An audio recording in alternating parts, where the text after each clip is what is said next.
اعوذ باللہ من الشیطان الرجیم بسم اللہ الرحمن الرحیم۔ سورہ الانبیاء کا چوتھا رکوع ہمارا مکمل ہوا، آج 5واں رکوع ہے۔ پیچھے بات آ رہی تھی کہ ہم نے اوحینا الیہم وحی کی ان کی طرف، جو پیغمبر گزرے حضرت اسحاق، حضرت یعقوب علیہ السلام، حضرت ان کی طرف ہم نے وحی کی۔ اسی بات کا تذکرہ ہے ونوحن، اور نوح کو بھی، اور نوح علیہ السلام کو بھی، اذ نادا، جب اس نے اسے پکارا، فاستجبنا لہ، تو ہم نے اس کی دعا قبول کر لی، اس کی جو دعا تھی ہم نے اس کو قبول کر لی۔ حضرت نوح علیہ السلام کی دعا دیکھنا چاہتے ہیں تو سورہ نوح آیت نمبر 26 کے اندر، سورہ نوح 29واں پارہ آیت نمبر 29 کے اندر حضرت نوح علیہ السلام نے دعا کی، اللہ تعالیٰ نے وہ دعا قبول فرمائی۔ یہ 27 اور آخر میں جو دعا ہے وقال نوح رب لا تذر علی الارض من الکافرین دیارا، اللہ کسی کافر کو کسی کو زمین پر نہ چھوڑنا، انہوں نے تیرے بندوں کو بہت گمراہ کیا ہے، نہ ہی کسی فاجر و کافر کو اللہ پیدا کرنا۔ یہ ایک پیغمبر کی دعا تھی اللہ تعالیٰ نے۔ اسی طرح ایک دعا آپ کی سورہ قمر کے اندر ہے، فدعا ربہ انی مغلوب فانتصر، اے اللہ میں اتنا سال 900 سال میں ان کو سمجھا چکا ہوں، بار بار سمجھا رہا ہوں، لیکن اللہ اب میں تھک چکا ہوں، اب تو جان یہ جانے۔ لیکن اللہ کے نبی علیہ السلام نے کبھی اللہ تعالیٰ سے اس طرح نہیں کہا، ہر وقت جب بھی تکلیف پہنچی آپ نے دعا فرمائی۔ حضرت عیسیٰ علیہ السلام کی دعا دیکھ لو، انہوں نے بھی جب تھکے قوم سے اللہ کے سپرد کر دیا، اللہ تو جان یہ جانے۔ تو سورہ نوح کے اندر، سورہ قمر کے اندر دونوں دعائیں آپ کی ذکر ہیں، فدعا رب انی مغلوب فانتصر، ہم نے اس کی دعا قبول کی۔ فنجیناہ، ہم نے اسے اور اس کے گھر والوں کو بہت بڑی گھبراہٹ سے بچا لیا، ہم نے اسے اور اس کے گھر والوں کو کرب العظیم، بہت بڑی گھبراہٹ سے ہم نے ان کو بچا لیا۔ یہ کرب عظیم کیا تھا؟ یہ بہت بڑی موجوں کی طرح پہاڑوں سے بڑی بڑی موجیں جو سیلاب کی آئیں، طوفان کی، وہ ہے بڑا یہ اللہ کا جو کرب تھا۔ پہاڑوں کی طرح اس طرح بڑی بڑی موجیں بن جاتی ہیں۔ اس چیز کا تذکرہ سورہ ہود کے اندر آپ نے پڑھا ہے۔ سورہ ہود کے اندر ذکر اللہ تعالیٰ نے فرمایا کہ ہم نے پھر ان کے بیٹے کنعان کو ہم نے ہلاک کر دیا۔ اس نے کہا تھا کہ میرے یہ پہاڑ، یہ ساری چیزیں مجھے بچائیں گی، تو وہ غرق ہو گیا۔ سورہ ہود کے اندر آپ کے بیٹے کا غرق ہونے کا تذکرہ ہے۔ سورہ تحریم کے اندر آپ کی بیوی کا تذکرہ ہے کہ وہ بھی جہنم میں جائے گی۔ کانتا تحت عبدین من عبادنا صالحین فخانتاہما فلم یغنیا عنہما شیئا وقیل ادخلا النار مع الداخلین، ان کو بھی کہا جائے گا تم بھی جہنم میں داخل ہو جاؤ۔ تو اہل سے مراد بیٹے اور بیوی کے علاوہ ہے مراد۔ بیٹے کے بارے میں بھی ہلاک ہونے کا تذکرہ سورہ ہود میں آ گیا، بیوی کی جہنمی ہونے کی وعید وہ بھی سورہ تحریم کے آخری صفحے پر آ گئی۔ تو اس سے مراد بیوی اور بیٹے کے علاوہ جو افراد تھے وہ مراد ہیں۔ وَنَصَرْنَاهُ مِنَ الْقَوْمِ الَّذِينَ، ہم نے ان لوگوں کے خلاف اس کی مدد کی، الَّذِينَ كَذَّبُوا، جنہوں نے ہماری آیات کو جھٹلایا، اِنَّهُمْ كَانُوا قَوْمًا سَوْءٍ فَاسِقِينَ، بے شک وہ برے لوگ تھے تو ہم نے ان کو غرق کر دیا۔ آگے فرمایا وَدَاوُودَ وَسُلَيْمَانَ إِذْ يَحْكُمَانِ فِي الْحَرْثِ إِذْ نَفَشَتْ۔ اب اس آیت کے اندر لفظ نافشہ کا استعمال ہوا ہے۔ اس کا لغوی معنی یہ ہوتا ہے، معنی اس کا کہ رات کے وقت بکریوں کا بغیر چرواہے کے چرنے کے لیے منتشر ہو جانا۔ مفردات القرآن میں اس کا معنی ہے چرواہے کے بغیر بکریوں کے کھیت میں چرنے کے لیے پھیل جانا۔ تو اس آیت کے اندر یہ مسئلہ بیان کیا گیا ہے جب بکریاں کسی کے کھیت میں چلی جائیں تو اس کا کیا شرعی فیصلہ ہے اور کیا قانون ہے اس کے حوالے سے۔ تو اس حوالے سے حضرت برائے بن عازب رضی اللہ تعالیٰ عنہ کا ایک واقعہ بھی ہے۔ ان کی اونٹنی کسی کے باغ میں گھس گئی اور کھیتی کو خراب کی، انہوں نے پھر اللہ کے نبی سے فیصلہ کروایا تو آپ نے فرمایا کہ دن کے وقت باغوں کی نگرانی جو ہے وہ مالکان پر ذمہ ہے، اور اگر رات کو مویشی بکریاں یا جانور خراب کر دیں کھیت کو تو ان کے مالک ان کا جو ہے جرمانہ ہدیہ اپنا جو بنے گا جرمانہ نقصان وہ دیں گے۔ یہ موطئ امام مالک کے اندر، سنن ابی داؤد کے اندر، مشکات اور ابن ماجہ کے اندر کتاب البیوع کے اندر یہ حدیث موجود ہے کہ اگر دن کو بکریاں نقصان کریں تو باغ والے جو ہے وہ خود نگرانی کریں، ان کو کچھ نہیں ملے گا۔ اگر رات کو بکریاں جانور نقصان کرتے ہیں تو پھر جتنا نقصان ہوا ہے وہ جانور والے کھیتی والے کو ضرور دیں گے۔ یہ شرعی فیصلہ ہے۔ اب اس کے اندر حضرت داؤد، حضرت سلیمان کا بھی ذکر ہے۔ ان کے دور کے اندر بھی اس طرح بکریاں چلی گئیں کھیت کے اندر۔ حضرت داؤد علیہ السلام نے فیصلہ کیا کہ بکریاں نقصان اتنا ہوا تھا کہ بکریوں کی قیمت کے برابر تھا، تو آپ نے فیصلہ کیا کہ ساری بکریاں جو ہے کھیت والے کو دے دی جائیں۔ حضرت سلمان بھی وہاں موجود تھے، علیہ السلام باپ بیٹے ہیں دونوں، یہ بھی وقت کے پیغمبر ہیں، یہ بھی وہاں بیٹھے تھے۔ تو آپ نے فرمایا کہ اس طرح فیصلہ ہونا چاہیے کہ بکریاں جو ہیں یہ کھیت والے کو دے دی جائیں اور کھیت جو ہے بکری والے کو دے دیا جائے۔ بکریاں کھیت والے کے پاس رہیں گی، وہ ان سے فائدہ اٹھائے، ان کا دودھ وغیرہ پیے، اور کھیت کا جو نقصان ہے وہ بکریوں والے کو دیا جائے۔ وہ بکریوں والا کھیت کی آپاشی کرے، اس کی جو ہے خدمت کرے، اس کا نظام چلائے۔ جب کھیتی وہ جو بکریوں نے نقصان کیا، جب وہ فصل تیار ہو جائے تو وہ فصل جو ہے کھیتی جو ہے کھیت والے کو دے دے اور کھیت والے سے اپنے بکریاں واپس کر لے۔ تو حضرت داؤد نے بھی اس فیصلے کو تسلیم کیا اور اپنے فیصلے سے رجوع کر لیا۔ اب یہ دونوں پیغمبر ہیں، دونوں نبی ہیں، دونوں کو اللہ تعالیٰ نے قوت فیصلہ عطا کیا اور علم نبوت عطا فرمایا۔ اس کے باوجود بھی حضرت داؤد نے اپنے فیصلے سے ان سے اجتہادی غلطی ہو گئی تو آپ نے اپنا فیصلہ لے لیا۔ تو یاد رکھیں، اجتہاد اگر درست ہو تو مجتہد کے لیے دوہرا اجر ہے، اگر غلطی بھی مجتہد سے ہو جائے تو پھر بھی اس کے لیے اجر ہے۔ حضرت عمرو بن عاص سے روایت ہے کہ آپ صلی اللہ علیہ وسلم نے فرمایا، جب حاکم اجتہاد کر کے کوئی فیصلہ کرے اور وہ فیصلہ درست ہو تو اس کو 2 اجر ملیں گے، اگر وہ انسان ہے اس سے غلطی ہو جائے تو بھی اس کو 1 اجر ملے گا۔ بخاری کتاب الاعتصام کے اندر یہ بات موجود ہے۔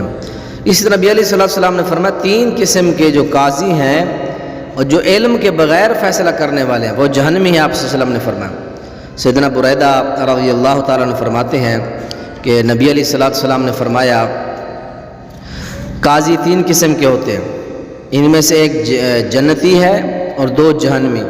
جنتی وہ قاضی ہے جو حق کو پہچان جائے اور اس کے مطابق فیصلہ کرے، مگر جو شخص حق کو پہچاننے کے باوجود خلاف حق فیصلہ دے وہ جہنمی ہے۔ اسی طرح وہ بھی جہنمی ہے جو علم کے بغیر لوگوں کے فیصلے کرتا ہے، وہ بھی جہنمی ہے۔ تو یہ سنن ابی داؤد کتاب القضاء کے اندر یہ حدیث آتی ہے۔ تو اسی طرح اس آیت کے ضمن میں ایک اور واقعہ بھی بیان کیا جاتا ہے کہ حضرت سلیمان علیہ السلام کے شیرخوار بچے کے متعلق 2 فیصلے جو تھے، وہ اس طرح کے 2 خواتین تھیں اور ان کا دونوں کے بچے تھے، وہ کھیت میں کام کر رہی تھیں اور بچے اپنے بٹھا دیے، بھیڑیا آیا اور اس بھیڑیا نے کیا کیا، ایک کے یعنی بچے کو، کبرا جو تھی بڑی، اس کے بیٹے کو اٹھا لیا، صغرا کا بچہ جو تھا وہ بچ گیا۔ اب بڑی نے چاہا میرا بچہ بھی بچ گیا تو اب میں کوئی بہانہ کرتی ہوں، تو اس نے جا کے حضرت داؤد علیہ السلام سے فیصلہ کرایا کہ میرا جو بچہ ہے یہ اس کا بچہ نہیں ہے، چھوٹی کا بچہ تو بھیڑیا لے گیا۔ تو حضرت سلیمان علیہ السلام نے پھر فیصلہ اس طرح کیا کہ چھری لے آؤ بھائی، چھری لے آؤ، میں اس بچے کو کاٹ دیتا ہوں۔ تھا تو بچہ صغرا کا، کبرا ایک ناٹک کر رہی تھی، جو ہے وہ خراب کر رہی تھی کہ میرا بھی گیا تو اس کا بھی جائے۔ تو آپ نے فرمایا چھری لے آؤ میرے پاس، میں اس بچے کو 2 ٹکڑے کر دیتا ہوں، آدھا کبرا کو دیتا ہوں، آدھا صغرا کو دیتا ہوں۔ بچہ صغرا کا تھا تو صغرا تڑپ اٹھی، کہا کہ اے بادشاہ سلامت، اے وقت کے پیغمبر آپ میرا بچہ یہ میرا نہیں ہے کبرا کا ہے۔ اس نے کہا چلو اپنی آنکھوں کے سامنے دیکھتی تو رہوں گی بچے کو ذبح تو نہ ہو جائے۔ تو آپ نے دیکھا کہ بچہ ہے جس کا بچہ ہے وہ تڑپ کر دیا کہ بچہ بچ جائے۔ فقضا بھی للصغرى، تو آپ نے فیصلہ صغرى چھوٹی کے لیے کر دیا کہ یہ بچہ واقعی تیرا ہے، یہ تو لے جا، اور جو کبرا ہے بڑی ہے وہ جھوٹی ہے، اس کا بچہ جو ہے بھیڑیا لے گیا۔ تو یہ بھی ایک فیصلہ صحیح البخاری کتاب الانبیاء کے اندر یہ حدیث آتی ہے۔ تو فرمایا کہ داؤد اور سلیمان جب وہ کھیتی کے بارے میں فیصلہ کر رہے تھے، جب اس میں لوگوں کی بکریاں رات کو چر گئیں، نافشت فیہ غنم القوم، نافشہ کا معنی بھی ہو گیا اس کی لغوی تعریف، اور اس کے بعد شرعی جو فیصلہ ساری ڈیٹیل آپ نے پڑھ لی، رات کو چر گئیں۔ وَكُنَّا لِحُكْمِهِمْ شَاهِدِينَ، اور فرمایا کہ ہم اس کے فیصلے کے وقت حاضر تھے۔ فَفَهَّمْنَاهَا سلیمان، ہم نے وہ فیصلہ سلیمان کو سمجھا دیا۔ اب یاد رکھیں یہ فیصلہ اللہ نے سمجھایا تھا حضرت سلیمان پیغمبر کو، یہ ان کا کوئی ذاتی دخل نہیں تھا، ذاتی سوچ نہیں تھی۔ باپ کے فیصلے کے آپ نے کہا کہ یہ درست نہیں ہے، یہ فیصلہ ہے، یہ اللہ نے سمجھایا تھا حضرت سلیمان پیغمبر کو، تو ہم نے وہ فیصلہ سلیمان علیہ السلام کو سمجھا دیا۔ وَكُلًّا آتَيْنَا حُکْمًا وَعِلْمًا، اور ہم نے ہر ایک کو علم حکم اور علم عطا فرمایا۔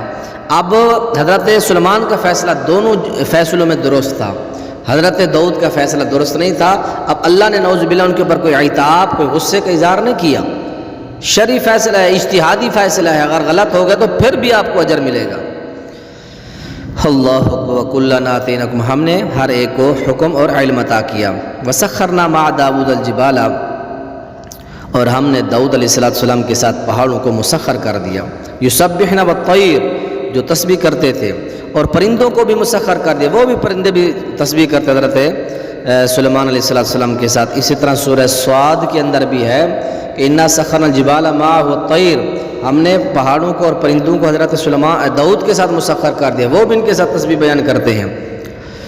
وَكُنَّا فَاعِلِينَ، اور فرمایا کہ ہم ہی کرنے والے تھے۔ وَعَلَّمْنَاهُ صَنْعَةَ لَبُوسٍ لَكُمْ، ہم نے اسے تمہارے لیے زرہ بنانا سکھایا۔ یہ حضرت داؤد کو اللہ تعالیٰ نے، جس طرح سورہ سبا کے اندر ہے کہ وہ زرہ بناتے تھے، لوہے کو اللہ تعالیٰ نے داؤد علیہ السلام کے ہاتھ پر نرم کرتے، جس طرح کو کپڑا ہوتا ہے، کاغذ ہوتا ہے، ہم پھاڑ لیتے ہیں، تو یہ لوہا جو تھا حضرت داؤد کے ہاتھوں پر اللہ نے نرم کر دیا تھا۔ پرندے اور پہاڑ یہ حضرت داؤد علیہ السلام کے ساتھ اللہ نے مسخر کر دیا۔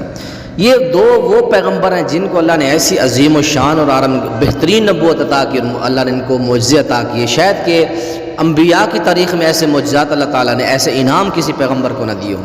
اب دیکھیں حضرت سلیمان پیغمبر جنوں کے ساتھ بھی گفتگو کرتے ہیں، ان کی حکومت بھی ہے، پرندوں کی بولیاں سمجھتے ہیں، ان کی حاضریں لگاتے ہیں، جو ہے اس کے بعد اللہ نے ایک ایسا تخت دیا جو ہوا میں اڑتا تھا۔ کتنا بڑا اللہ نے معجزہ دیا، یہ حضرت داؤد علیہ السلام کو ملا اور کسی پیغمبر کو نہیں ملا۔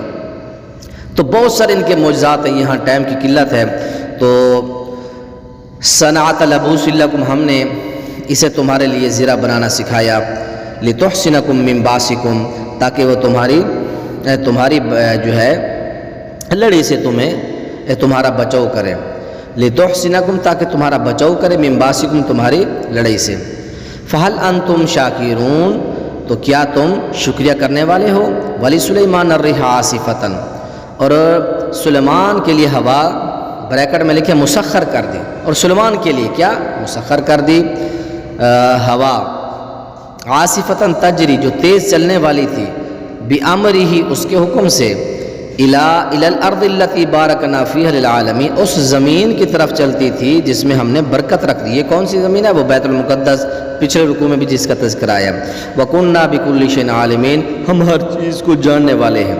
تو یہ آپ کو تخت اللہ نے دیا تھا، آپ اس کے اوپر بیٹھتے، جو بندہ 1 مہینے کا سفر کرتا ہے تو آپ وہ سفر غدوہ شہر و رواہ شہر، سورہ سبا کے دوسرے رکوع میں ہے کہ وہ سفر آپ صبح سے شام تک کر لیتے تھے۔ اللہ، یہ اللہ نے آپ کو معجزہ عطا کیا تھا۔ تو سورہ نمل کے اندر بھی، سورہ سبا کے اندر بھی قرآن کے مختلف مقامات پر آپ باپ بیٹوں کا بڑا عظیم الشان تذکرہ آتا ہے۔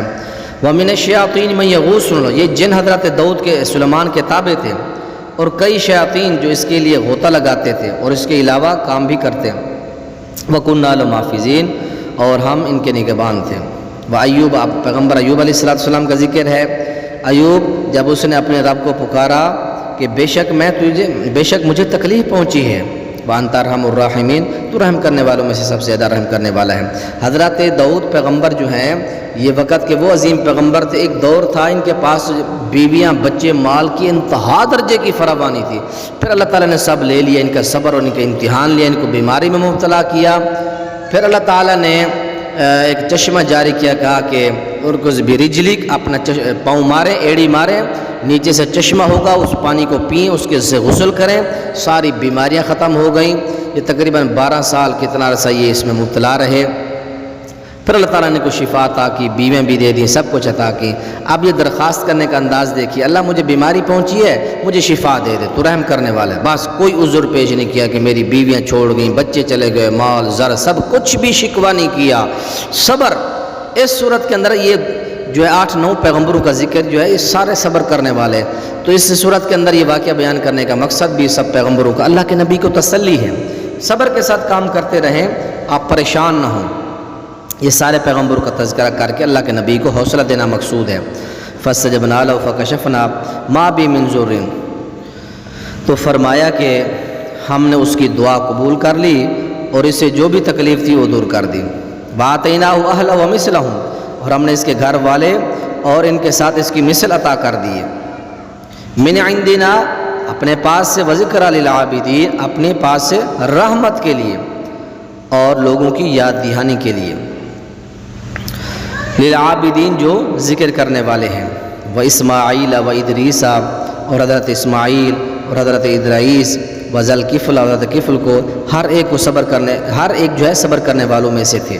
جتنے پیغمبر، حضرت اسماعیل ان کا ذبح ہونا، پھر صبر کرنا، حضرت ادریس، حضرت ذوالکفل، کفل یہ ان کا لفظی معنی ہے صاحب نصیب، حصے والا، ان کا نام اصل بشیر ہے، بشیر بن ایوب، یعنی کہ یہ بھی ایک نبی تھے، نبیوں کے درمیان تذکرہ آیا، تو یہ بھی غالب غمان کے مطابق نبی تھے۔ تو شام کے علاقے کے اندر آپ کا دعوت کا جو مرکز تھا، تو وہاں آپ نبی مبعوث ہوئے تھے۔ ہر ایک جو تھا یہ صبر کرنے والوں میں، ہم نے ان کو داخل کیا اپنی رحمت کے اندر، بے شک یقیناً وہ نیک لوگ تھے۔ وظنون اذ ذهب، اب حضرت یونس علیہ السلام کا تذکرہ ہے، یہ بھی وقت کے پیغمبر تھے۔ تو ظنون، نون کا لوگ بھی مانا تھا صاحب حوت، مچھلی والا، تو ہر بڑی چھوٹی مچھلی کو حوت کہتے ہیں، اور جو بڑی مچھلی ہوتی ہے اس کے لیے لفظ نون بولا جاتا ہے۔ ویحل، بڑی جو مچھلی ہوتی ہے اس کے لیے نون کا لفظ بولا جاتا ہے۔ تو نون یہ نینان کی جمع ہے، جس سے حوت کی جمع ہیتان، تو حضرت یونس بن متہ علیہ السلام، یہ متہ بروزن شتہ، نینوا علاقہ جو عراق کے قریب تھا، اس کے رہنے والے تھے۔ تو وہاں پیغمبر بنے، گئے تھے وہاں، تو قوم سے ناراض ہو کے چلے گئے مچھلی کے پیٹ میں، پھر آپ کشتی میں بیٹھے، کشتی جو ہے وہ گھومنے لگی، بھنور آنے لگے، لوگوں نے کہا کسی کو اتارو، تو بار بار قرآن اندازی کی گئی، آپ ہی کا نام آیا، پھر آپ کو اندر ڈالا گیا سمندر میں، مچھلی نے بڑا منہ کھولا، فالتقمہ الحوت وهو ملیم، تو اس نے آپ کو نگل لیا، تو پھر کئی عرصہ اندر رہے، پھر اس کے بعد اللہ تعالیٰ نے پھر آپ کو بحر نکالا، پھر اس قوم کے پاس آپ واپس ہیں۔ تو اور مچھلی والے کو جب وہ غصے سے بھرا ہو، اب ان کا تذکرہ بھی کیا ہے، یہ بھی صابر تھے، مچھلی کے پیٹ میں گئے، صبر کرتے رہے، صبر کا تذکرہ آ رہا ہے سب پیغمبروں کا، اللہ کے نبی کو صبر دیا جا رہا ہے، حوصلہ دیا۔ اچھا جی، غصے سے بھرا ہوا چلا گیا، اس نے سمجھا کہ ہم اس پر گرفت تنگ نہیں کریں گے، تو فنادا فی الظلمات اللہ الہ الا انت سبحانک، تو اس نے اندھیروں میں پکارا کہ تیرے سوا کوئی معبود نہیں ہے، تو پاک ہے، بے شک میں ظلم کرنے والوں میں سے ہو گیا۔ فاستجبنا لہ، ہم نے اس کی دعا قبول کی، ونجیناہ من الغم، ہم نے اسے غم سے نجات دی، مچھلی سے پیٹ سے نکالا، وکذالک ننجی المؤمنین، اور اسی طرح ہم ایمان والوں کو نجات دیتے ہیں۔ وزکریا اذ نادی ربہ، اور زکریا کو جب اس نے اپنے رب کو پکارا، اب دیکھو بال سفید ہو گئے، سر سفید ہو گیا، اولاد نہیں ملی، صبر کر رہے ہیں۔ لا تذرنی فردا، اے اللہ میرے رب مجھے اکیلا نہ چھوڑ، وانت خیر الراحمین، تو سب وارثوں سے بہتر وارث ہے۔ فاستجبنا لہ، تو ہم نے اس کی دعا قبول کی، ووہبنا لہ یحییٰ، اور ہم نے اسے یحییٰ عطا کیا علیہ السلام، واصلحنا لہ زوجہ، اور اس کی بیوی کو اس کے لیے درست کر دیا، بیوی کو بھی حمل کے قابل کر دیا۔ تو اتنا عرصہ صبر کرتے. انہم کانوا یسارعون، بے شک وہ نیکیوں میں بہت جلدی کرتے تھے. ویدعوننا رغبا ورہبا، اور ہمیں رغبت اور خوف سے پکارتے تھے، ڈر ہے، امید، ہر وقت اللہ کو پکارتے تھے. وکانوا لنا خاشعین، اور وہ ہمارے لیے عاجزی کرنے والے تھے. واللاتی احسنت، اب یہ 9واں واقعہ ہے حضرت مریم علیہ السلام کا. یہ بھی صابرہ قسم کی عورت تھی، ان کے اوپر بہتان لگے کہ ناجائز بچہ پیدا ہوا، سارے الزام تراشیاں کی گئیں، آپ نے بھی صبر کیا. اور اس عورت کو جس نے اپنی شرمگاہ کو محفوظ رکھا، تو ہم نے اس میں اپنی روح کو پھونکا. وَبْنَهَا آیَةً لِلْعَالَمِينَ، اور اس اور اس کے بیٹے کو جہان والوں کے لیے عظیم نشانی بنایا. اِنَّ هَٰذِهِ أُمَّتُكُمْ أُمَّةٌ وَاحِدَةٌ، فرمایا کہ بے شک یہ تمہاری امت جو ایک امت ہے، یعنی ہر نبی کی امت ایک ہی امت ہوتی ہے، ہر نبی کی امت. پھر آگے وہ جھگڑے کرتے ہیں، تکرار باز کرتے ہیں، تو اس وجہ سے ٹکڑے ٹکڑے بھی ہو جاتے ہیں. تو فرمایا وَأَنَا رَبُّكُمْ، اور میں تمہارا رب ہوں، معبود ہوں، فَاعْبُدُونِ، اصل میں فَاعْبُدُونِی، میری عبادت کرو. وَتَقَطَّعُوا أَمْرَهُمْ، اپنے معاملے میں آپس میں ٹکڑے ٹکڑے ہو گئے. معاملے سے مراد، امر سے مراد یہاں دین ہے. انہوں نے اپنے دین کو ٹکڑے ٹکڑے کیا، آپس میں اختلافات کے اندر وہ پڑ گئے. کُلٌّ إِلَيْنَا رَاجِعُونَ، سب ہماری طرف لوٹنے والے ہیں. جی یہ رکوع مکمل ہو گیا، آخری چھٹا رکوع رہتا ہے، وہ بھی پڑھیں گے. تو یہ ساری تفصیل جو بیان کی گئی 8-9 پیغمبروں کا، پھر 9واں واقعہ حضرت سیدہ مریم کا، یہ جتنے بھی تھے سب صابر تھے. اے پیغمبر آپ بھی صبر کے ساتھ تبلیغ کرتے رہیں، لوگوں کو ہدایت کرتے رہیں. مکہ والے جو کہتے ہیں کہتے رہیں، آپ کسی کی بات پر پریشان نہ ہوں. تو یہ بڑی تفصیل کے ساتھ یہ پورا رکوع ہے. حضرت داؤد و سلیمان کا جو معجزات ہیں وہ بھی بڑے عجیب و غریب ہیں. اللہ نے جو ان کو سلطنت دی، پھر انہوں نے دعا بھی کہ اللہ جو مجھے آپ نے نبوت دی کسی کو نہ دینا. اس لیے اللہ کے نبی نے ایک جن کو پکڑا، کہا اگر میرے بھائی داؤد سلیمان کی دعا نہ ہو تو میں اس کو باندھ دیتا مسجد نبوی کے ستون کے ساتھ. تو یہ پورا رکوع آپ یاد کریں.